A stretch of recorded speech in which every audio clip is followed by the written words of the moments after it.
The chandeliers of Ravenscourt Hall blazed like captured stars, scattering light across the marble floor where London's most beautiful women swirled in silks of crimson and gold. The orchestra played a lively waltz, laughter echoed through the grand chamber, and yet, at the farthest corner near the tall arched windows, stood a young woman who seemed almost invisible among the glittering crowd. Lady Clara Ashford had long grown accustomed to invisibility. Her beauty, if one could call it that, was not of the kind that drew attention in a ballroom. Her hair, soft brown and unremarkable beside her sister's golden curls, was pinned neatly in a modest style. Her gown, an elegant shade of pale lavender chosen by her mother to appear appropriate, was delicate but far from daring. Yet it wasn't her attire that set her apart. It was her quiet presence, her reluctance to push herself into the limelight.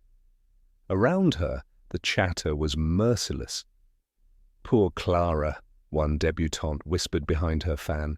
"She's so very plain, isn't she? You'd think she'd at least try to smile." Another tittered softly. "Why should she? Smiling won't change her face." They laughed, unaware that Clara could hear every word. She had learned long ago not to flinch. The sharp edge of ridicule dulled only after years of enduring it. Yet tonight, for reasons she couldn't name, the words bit deeper. Perhaps because her sister, Lady Juliana Ashford, glowed at the centre of the dance floor, surrounded by suitors and admiration. Perhaps because it was so clear how society adored one and forgot the other. Clara loved her sister, she truly did. But watching Juliana laugh in the arms of a viscount while whispers reduced her, Clara, to a shadow, stirred something painful inside. A longing she had buried long ago. To be seen. She turned toward the windows, seeking refuge in the cool reflection of moonlight. Beyond the glass, the gardens shimmered silver under the night sky.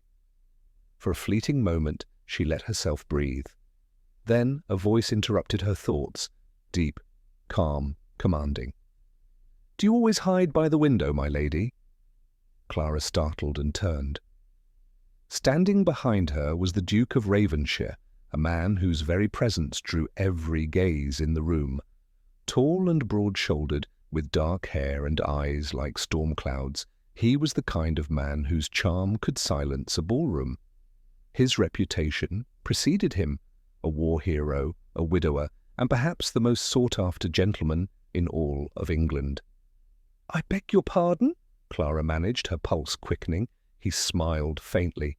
"Forgive me, I only wondered why you'd stand here when there's music playing." "I prefer to watch," she replied softly. His gaze lingered on her face, not with pity, but with curiosity. "Do you?" Clara nodded, flustered. "It's easier that way. No one notices when you're quiet." "Perhaps they should," he murmured. The remark was unexpected, so gentle, so deliberate, that it stole her breath. For one disbelieving moment she wondered if he was mocking her, but his expression was sincere, his tone warm. Before she could respond, the orchestra shifted to another dance. The Duke extended his hand. "Would you grant me the honour, Lady Clara?" Her heart stumbled. Around them whispers rippled like a wave. The Duke of Ravensshire asking her? She hesitated, her instinct to decline, battling the dizzying thrill that he might truly mean it. Surely you wish to dance with someone else?" "I wish to dance with you," he interrupted gently. And so, before she could gather her wits, her hand was in his, her feet moving across the marble floor. The room seemed to fade. She felt the strength of his arm guiding her, the warmth of his presence close beside her. The crowd's eyes burned against her back, but she no longer cared. For the first time in her life she was seen. The dance ended too quickly. When the final note trembled through the hall, the Duke bowed, his gaze never leaving hers. "You dance beautifully," he said softly. She shook her head. "You were kind to say so."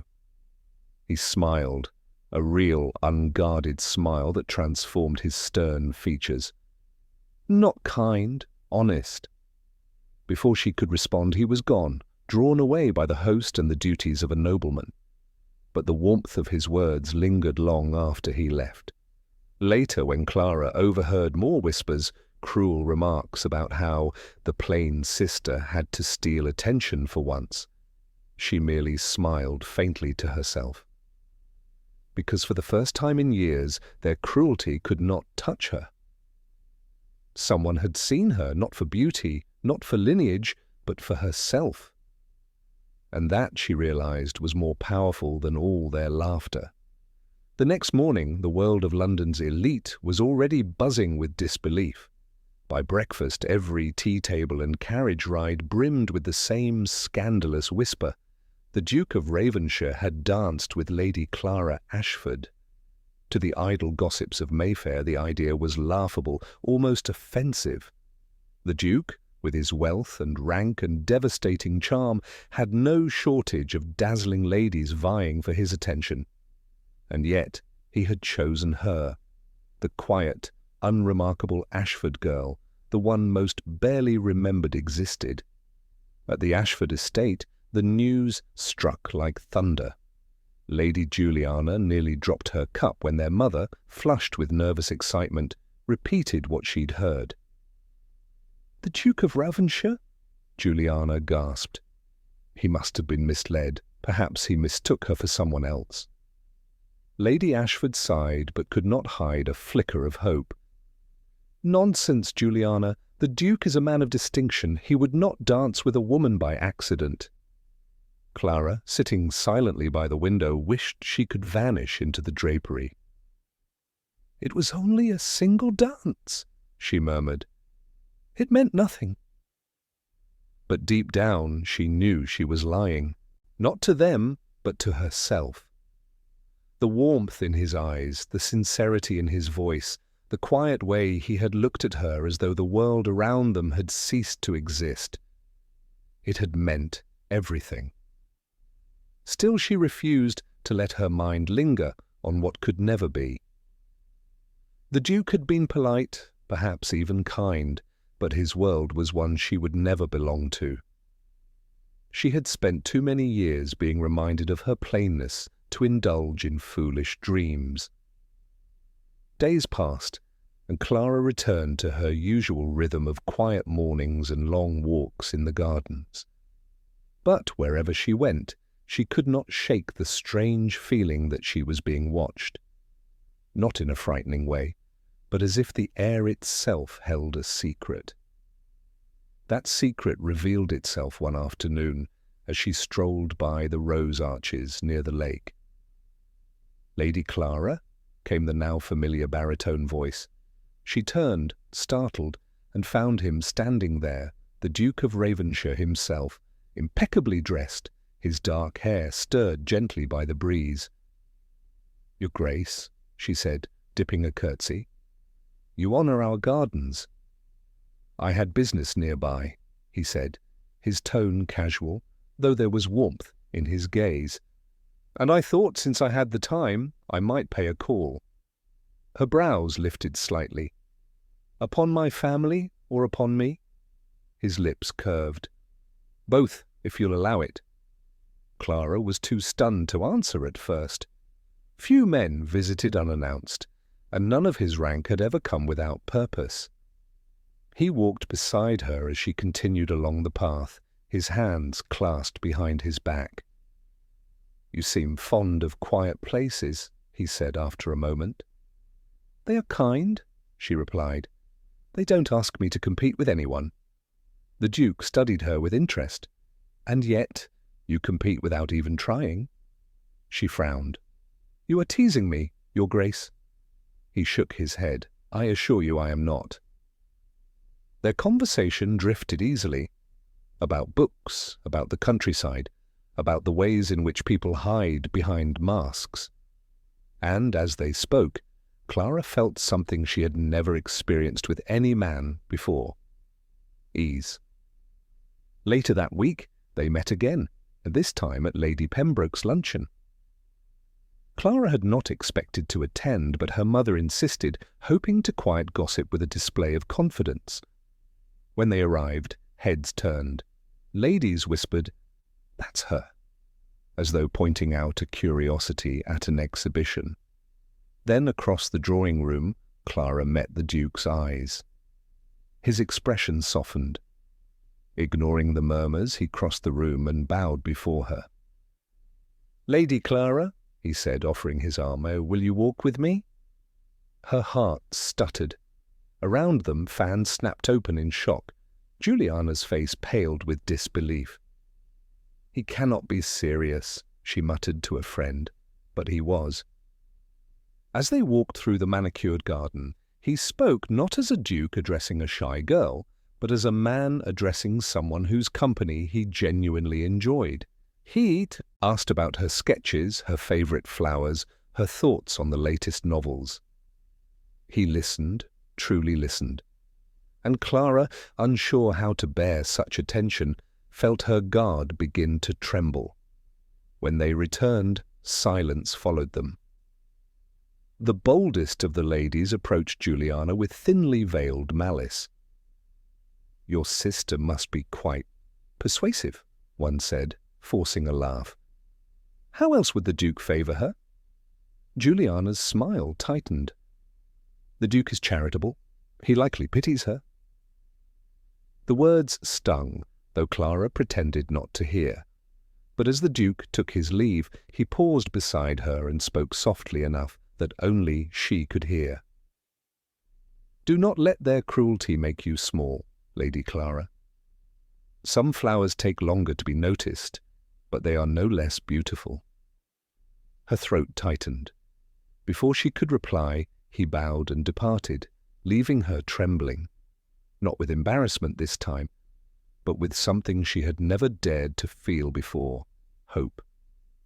It began, as all scandals did in London, with a whisper.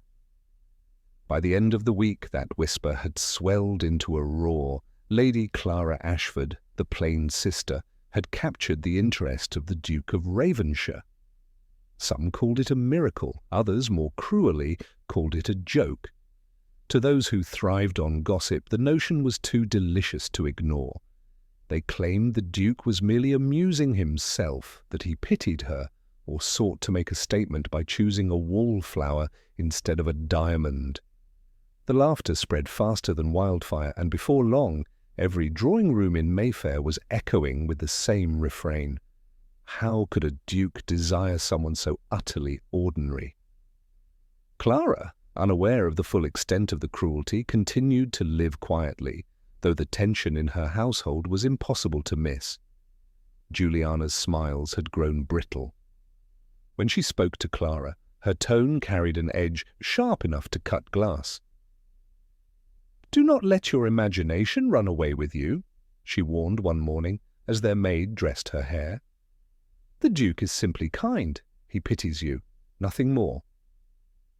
Clara did not reply.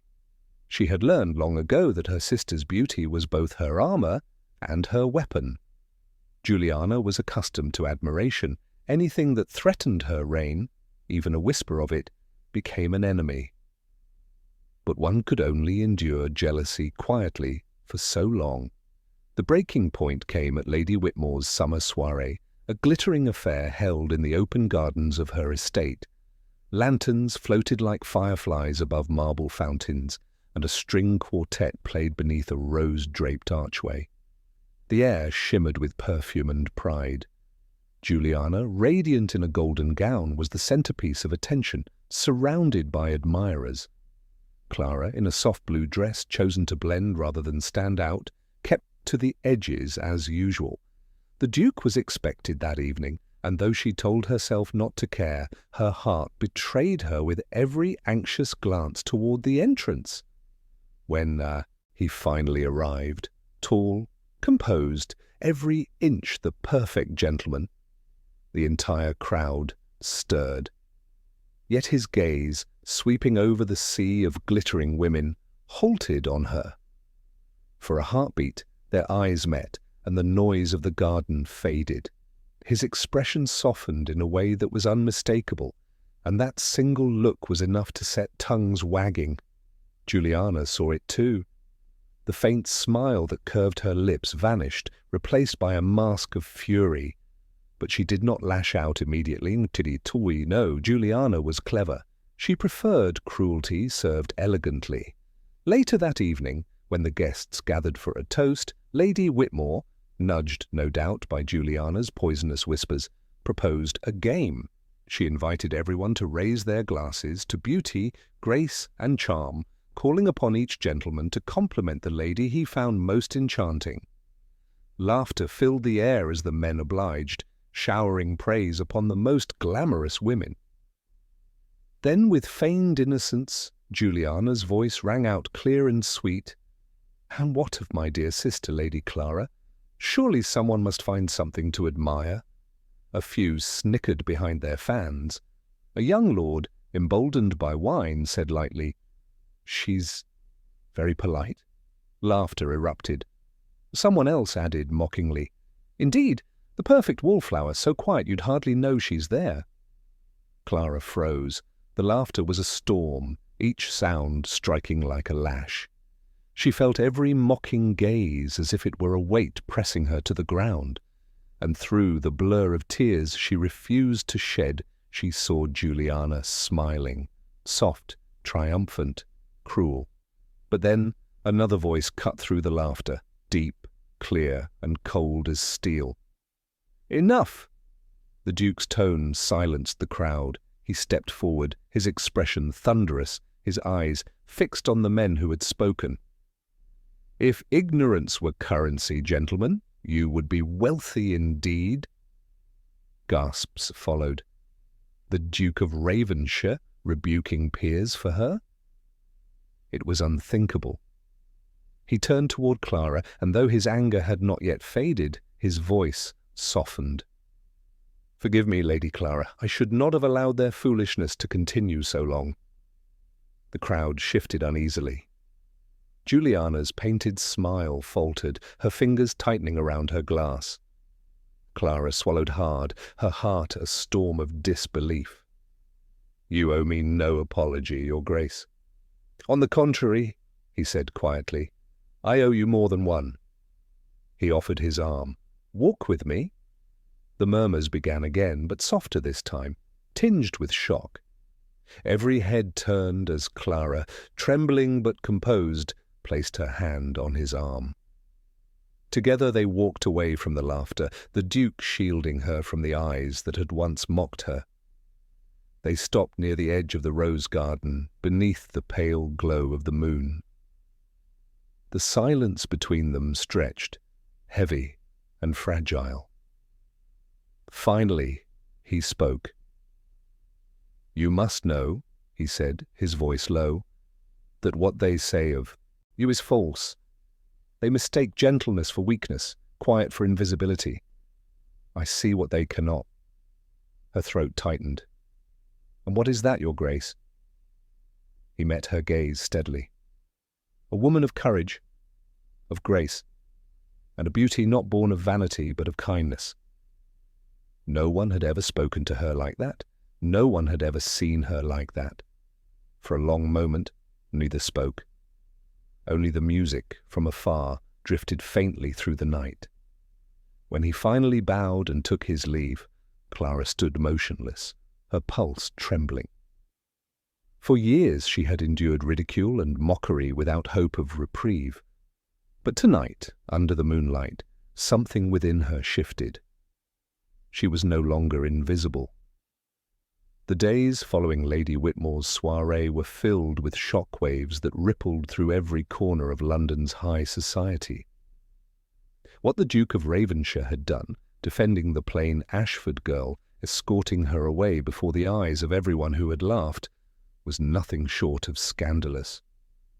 No one dared to speak against him publicly, but the whispers behind closed doors grew crueler. Some claimed he was bewitched, others that he sought to make her his charity project.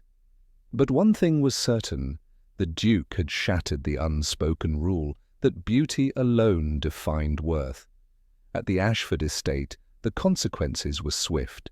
Lady Ashford wept at the thought of their family name being entangled in gossip, while Juliana raged behind closed doors, her pride wounded beyond repair. "She's ruined everything," she cried, slamming a jeweled fan onto the vanity. "Everything I've worked for, the Duke should have been mine." Clara, meanwhile, bore the storm in silence. She had expected the ridicule, but what she had not expected was the Duke's continued presence. Despite the talk, despite the risk to his reputation, he came again, not with gifts or declarations, but with quiet sincerity. One afternoon, as the rain fell softly outside her family's conservatory, Clara sat sketching the roses that climbed the window pane. When she heard footsteps behind her, she turned and froze. "Your Grace?" she said, startled. "I didn't hear you announced." "I asked not to be," he replied, his voice low and unhurried. "I thought perhaps you'd prefer it that way." She rose from her chair. "I'm not sure it's wise for you to be here. People will always talk," he interrupted gently. "They talk because they cannot understand what does not fit their narrow vision of the world." He moved closer, his expression soft but determined. "Let them whisper, Clara. Their opinions mean nothing to me." The way he said her name, not Lady Ashford, but Clara, made her breath catch. "You should not speak so freely," she murmured. "You'll only invite more scandal." He smiled faintly. "Then let it come. I've lived my life according to expectation and propriety. It has earned me respect, yes, and an emptiness I can no longer endure." Her pulse quickened. "And what do you seek instead?" He paused, his gaze steady on hers. "You." The word hung between them like thunder. Clara took a step back, her heart racing. "You cannot mean that." "I mean every word," he said quietly. "Do you truly believe I'd risk ridicule, gossip, the fury of your sister, Gidia, if I did not?" She tried to find her voice, but it faltered beneath the weight of his sincerity. "You don't know what you're saying. You'll regret it once the novelty fades." He shook his head slowly. "You think I am blind to your fears? I see them. I see you, Clara. The strength behind your gentleness, the way you endure cruelty without becoming cruel. I have known beauty all my life, and it has never stirred me half so much as your courage." Tears threatened her eyes, but she blinked them away. "You should stop, please." "Why?" he asked softly. "Because no one has ever said such things to you before? Or because you're afraid to believe them?" The question cut through her defenses like a blade. He was right. She was afraid, not of him, but of what it would mean to hope again. To trust that someone might truly see her worth after years of being told she had none. "Your Grace," she began, her voice trembling. "You are a man of power and influence. I am—" He took her hand gently, silencing her. "You are the only person who looks at me and does not see a title." For a long, fragile moment, neither spoke. The rain tapped softly against the glass, and the world outside felt impossibly far away. Then, without ceremony, he lifted her hand to his lips. The touch was light, reverent, a promise rather than a claim. "Do not answer me now," he said. "Only know that my words are not a whim. I will prove them if you allow me the chance." Before she could respond, a voice shattered the stillness, sharp and venomous. "So, it's true!" Juliana stood in the doorway, her eyes blazing, her smile brittle with rage. "My dear sister, how clever you've been, to snare a duke with your pitiful modesty."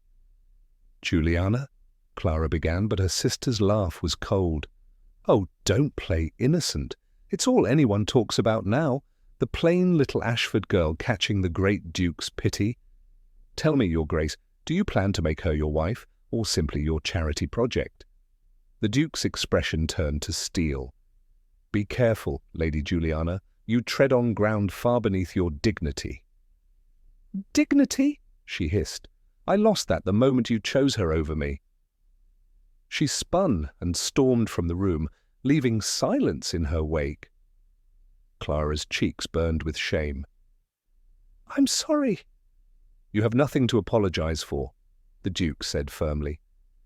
"You did not ask for this, but if I am to face the scorn of society, I would rather face it beside you than live another day surrounded by false admiration." His gaze softened again. "When the time comes, I will make my intentions known publicly. Let them whisper all they like. They cannot shame what is true." And with that, he left her standing in the quiet room, her hand still trembling where his lips had touched it, her heart torn between disbelief and the faint, flickering light of something she had long forgotten how to feel. Love. True to his word, the Duke did not retreat into silence. Within days, his actions made clear what his words had promised. He was not ashamed of Clara Ashford. He called upon her family openly, escorted her to social gatherings, and, to the astonishment of London, treated her with a reverence that even the most celebrated beauties rarely received.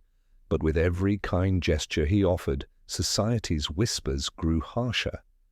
The fashionable ladies who had once fluttered around him now turned their fans into weapons, slicing through Clara's reputation with poisonous precision.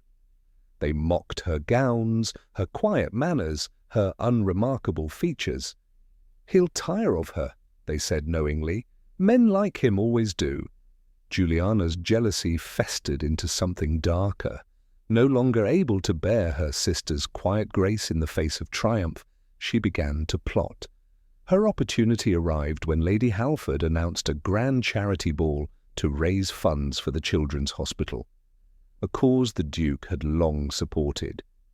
The entire nobility would attend, and Juliana knew it was the perfect stage to destroy what remained of Clara's fragile dignity. Clara, meanwhile, dreaded the event. "I should not go," she told her mother, her fingers trembling as she adjusted the ribbon of her gown. "I've endured enough whispers for a lifetime." Lady Ashford, though wary, shook her head. "If you do not go, they win. You must show them that their cruelty cannot define you." And so, on the night of the ball, Clara arrived at Halford Hall in a gown of soft ivory silk. It was simple, elegant, unadorned by jewels. But when she entered the ballroom on the Duke's arm, even her plainness became something luminous. He looked at her, not as a man tolerating a companion, but as one who could see nothing else in the room. The effect was immediate. Conversations faltered, envious glances cut like knives. Juliana, radiant in emerald satin, stood across the ballroom, her expression frozen in fury. The night unfolded in a blur of waltzes and polite conversation, yet Clara could feel tension simmering beneath the surface. Something was coming. She could feel it. It happened during supper. As laughter rose around the table, Juliana lifted her glass and, with a sweet smile that masked pure malice, called for attention.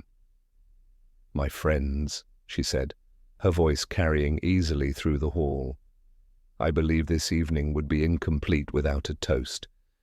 To my dear sister, Lady Clara, who has taught us all that even the plainest rose may sometimes catch a duke's fancy." The room erupted in laughter. Clara froze, humiliation coursing through her veins. The cruelly chosen words echoed louder than the music, louder than her own heartbeat. She could feel every eye upon her, mocking, pitying, cruel. The walls seemed to close in, the air thick and suffocating. But then, before she could flee, a firm voice shattered the ridicule. "Enough!" The Duke rose slowly, his gaze fixed on Juliana, every word laced with controlled fury. "You mistake cruelty for wit, Lady Juliana. Allow me to correct that." The laughter died instantly. Even the musicians faltered, bowing their heads in awkward silence. The Duke continued, his voice steady and clear. "Lady Clara Ashford is the finest woman in this room. Not because of how she looks, but because she has endured your contempt with more grace than any of you could ever hope to possess. You mock her because she does not chase attention. You laugh because she does not flaunt herself. But it is precisely her humility, her kindness, and her strength that make her extraordinary." The crowd fell utterly silent. Juliana's face had gone pale, her mouth slightly open. "And so," the Duke said, turning toward Clara, his voice softening, "since society insists on speaking of us, let me give them something worth discussing." He reached into his coat and drew out a small velvet box. Gasps rippled through the hall.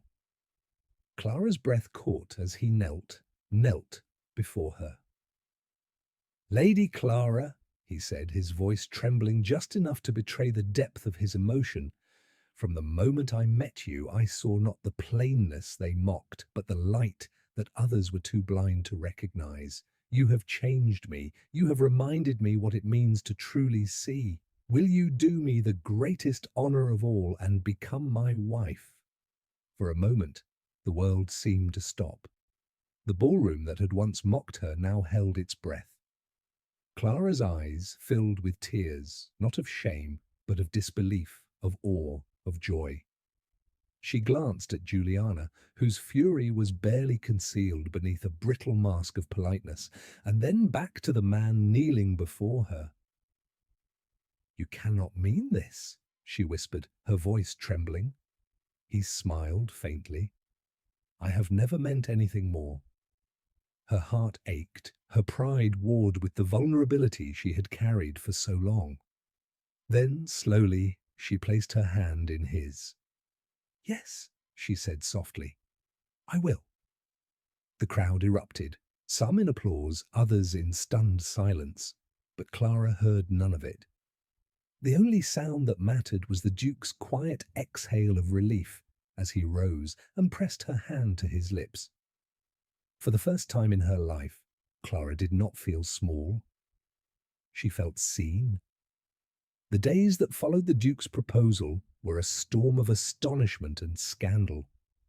London society, ever hungry for gossip, could speak of nothing else. The grand halls and parlours that once echoed with mockery now hummed with disbelief. The plain Lady Clara Ashford engaged to the Duke of Ravenshire? It seemed impossible, and yet there was no mistaking the truth. He had chosen her before them all, not in secrecy, not in shame, but in a moment so public that no whisper could undo it. For Clara, it felt as though she were living in a dream. But it was not the fairy tale kind of dream she'd once imagined as a child. It was deeper, quieter, built on the tender disbelief that someone had truly seen her.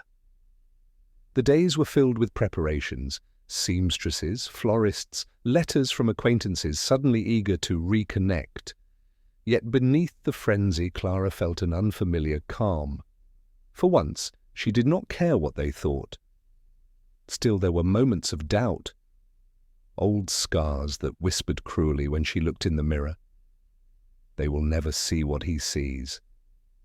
And yet, each time she met the Duke's eyes, those whispers faded. His gaze held no pretense, no condescension, only truth. The wedding day arrived under a gentle spring sky. Ravenshire Chapel, nestled amid blooming lilacs, glowed in soft morning light. The pews overflowed with guests, some genuinely joyful, others simply too curious to stay away. Among them sat Juliana, pale and rigid, her once proud expression hollowed by envy and regret. When the music began, all turned toward the door. Clara entered, her gown simple but radiant. Ivory silk edged with delicate lace, her hair gathered loosely, soft curls framing her face. Gasps rippled through the room. She was still the same woman they had once mocked, and yet she seemed transformed, not by jewels or grandeur, but by quiet confidence, by love that had given her light. The Duke stood at the altar, his expression unguarded, his grey eyes shining with emotion he made no effort to conceal.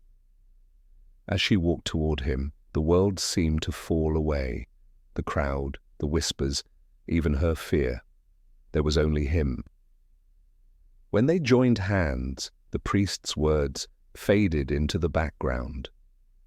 They did not need vows to know what bound them. Their love had been forged through humiliation, courage, and truth. When the Duke spoke his promise aloud, his voice was steady but tender. I saw you when no one else did. I loved you when the world said I should not. And I will spend my life ensuring you never doubt your worth again.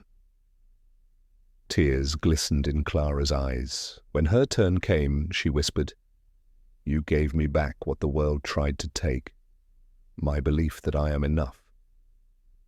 The ceremony ended to a hush so reverent it felt sacred. When they stepped from the chapel, sunlight poured over them like blessing. The Duke reached for her hand, and the crowd that once mocked her now watched in stunned silence as he lifted her fingers to his lips, not as an act of triumph, but devotion. That evening, the Duke hosted a grand celebration at Ravenshaw Hall.